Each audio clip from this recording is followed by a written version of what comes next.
Boa noite, meus queridos. Vamos para o vídeo de hoje.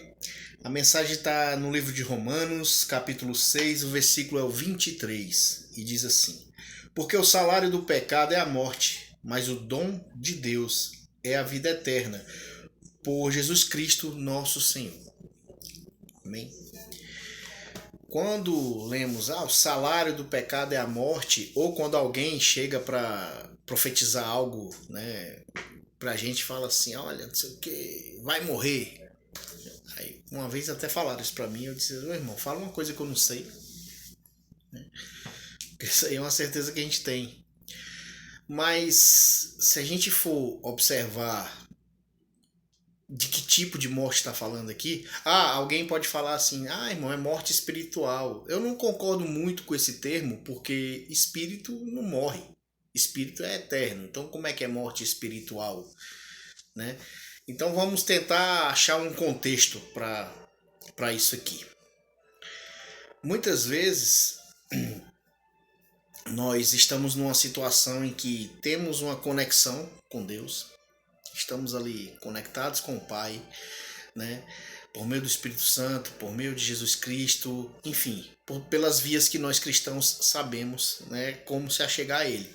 Oração, leitura da palavra, enfim, tá sempre em comunhão com os irmãos e de repente você se vê sem vontade de orar, sem vontade de ler, sem vontade de estar com os irmãos. E aí você vê e vê que se afastou de alguma forma. E se nós entendermos, né, que a nossa composição, assim como Deus é Pai, Filho e Espírito Santo, nós, por sermos imagem e semelhança de Deus, nós somos também trinos. Nós somos corpo, alma e espírito. Se temos corpo e alma, continuamos vivos? Sim, somos alma vivente, né? E o espírito, onde fica nessa história? O espírito é a parte de Deus em você. Se você se afasta, esse espírito ele também volta para Deus, né? E aí você começa a andar segundo a sua própria concupiscência, que a Bíblia fala que são os nossos próprios desejos, as nossas próprias vontades, né? Aí entra a questão de livre-arbítrio. Você faz o que você quiser da sua vida. Você é livre para isso, né? As opções, as escolhas são suas, assim como as consequências também quem vai colher é você. Então, assim, é, esse assunto ele é bem complexo, né? Parece uma coisa simples, né? E quando fala de. Tem várias mortes, você se afasta de Deus e as coisas começam a andar errado. Vai pregar a maldição agora. Você acabou de falar em livre-arbítrio, agora se eu me afastar de Deus vai dar tudo errado. Não, eu estou fazendo uma comparação. De repente as coisas dão errado. Teu casamento morreu, faliu, acabou. Teu emprego você perdeu. Querendo ou não, trazendo pra uma forma fictícia, isso é morte. É morte, é fim. É fim de algo que havia sido construído, né? E agora, se a gente for levar ao pé da letra a morte física, olha que interessante. Se fala que o salário do pecado é a morte, nós sabemos que vamos morrer porque todos pecamos, né? E mais um não pecou, que foi Jesus. E ele morreu? Morreu. Mas entenda a forma. Jesus estava flagelado, né? Castigado. A própria Bíblia fala que o castigo que nos traz a paz estava sobre ele. E Jesus estava lá, sem culpa nenhuma. Ele poderia ter cessado aquilo antes? Poderia.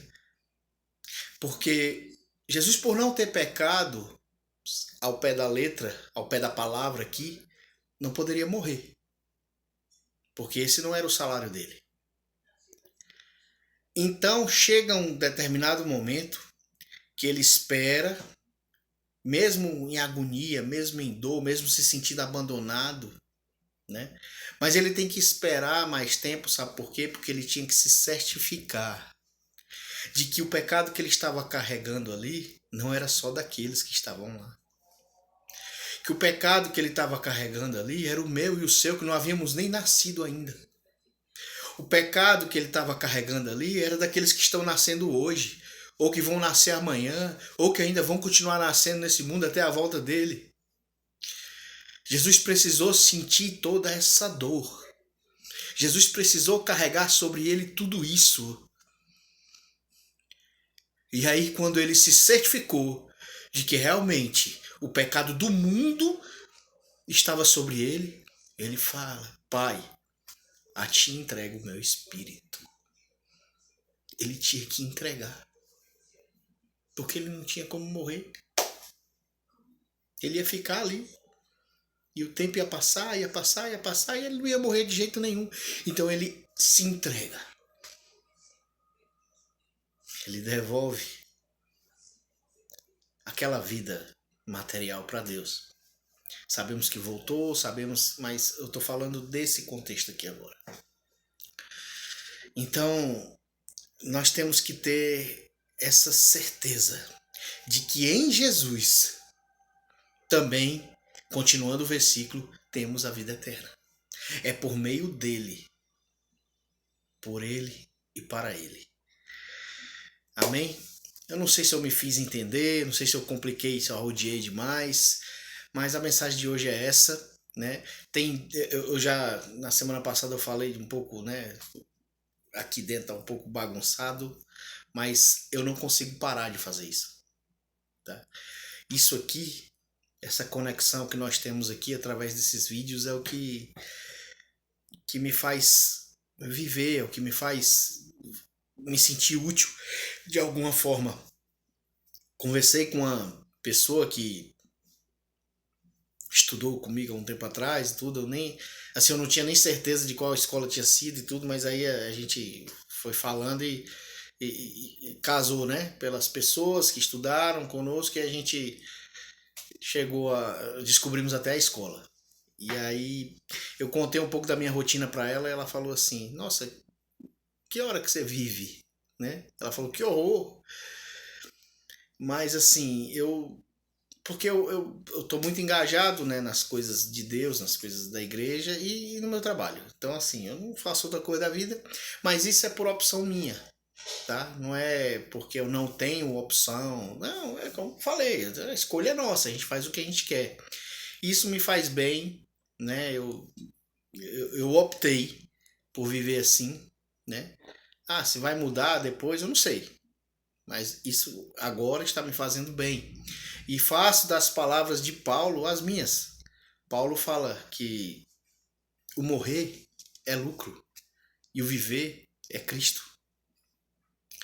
Então, se eu estou vivendo em Cristo e eu morri para algumas coisas do mundo, algumas coisas que eu não acho mais tão importantes assim, para mim é lucro. Amém? Boa noite para vocês.